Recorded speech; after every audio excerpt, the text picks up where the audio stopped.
Welcome to our channel student guidance corner.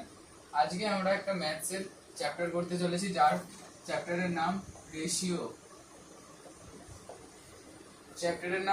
তো ratio কি? Ratio is a comparison of the size of two or more quantities of same kind by division.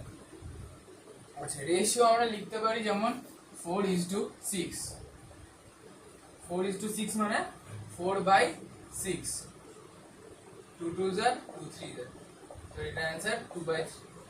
4:6 এটাকে আমরা ratio বলি। Ratio has no units. যেমন আমাদেরকে যদি এখন বলে যে number of boys in school 1200 আর number of girls 800, so what is the ratio? Ratio মানে ডিভাইড। সো আমরা এটাকে যদি কাটাকুটি করি, আমাদের 4 2s are 4 3s are 3:2 ratio.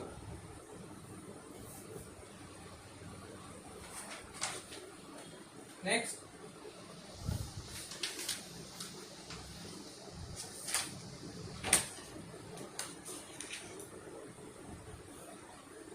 LCM. Which of the ratio is greater? 5:6 কোন রেশিওটা আমাদের বড়? দুটো অপশন আছে, 5:6 or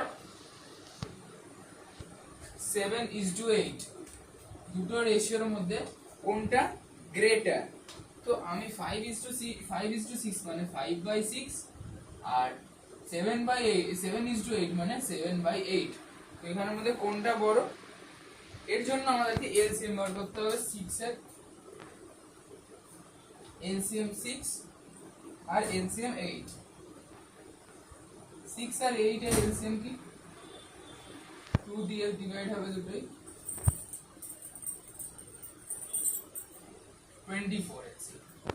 24 হচ্ছে এলসিএম। তাহলে 5/6 টাকে একবার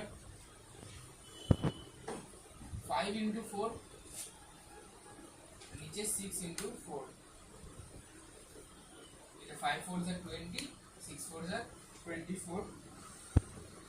যেটাকে কাটাকুটি করলে 7/5/6।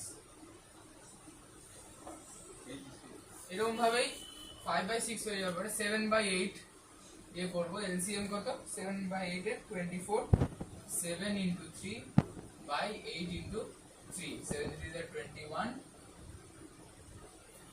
আর 8 3s are 24। তাহলে এটা 7/8।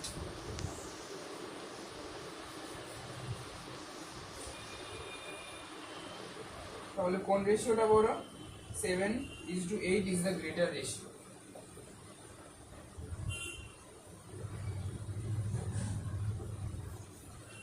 Really? Yes. Ratio কিছু introduction. Since ratio is a fraction, both of its term numerator and denominator can be multiplied. Ratio কোনো একটা জিনিস যে ডিজিটটার মাঝখানে এই সাইনটা থাকবে, যেটা ইজ টু বলা হয়। ইজ টুটা কি রিপ্রেজেন্ট করে? ডিভাইড। এবং 9/3।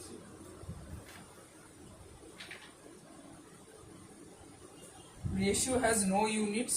রেশিওর কোনো ইউনিট নেই, because the unit in the numerator and the denominator cancel out. Equivalent ratios. Two ratios are equivalent if the fractions corresponding them to equivalent. Thus ratio 3:2 equivalent to ratio 6:4. যেমন 9:3 equivalent 3:1, কারণ এটা cancellation করলে এই রেশিওটা বের হবে।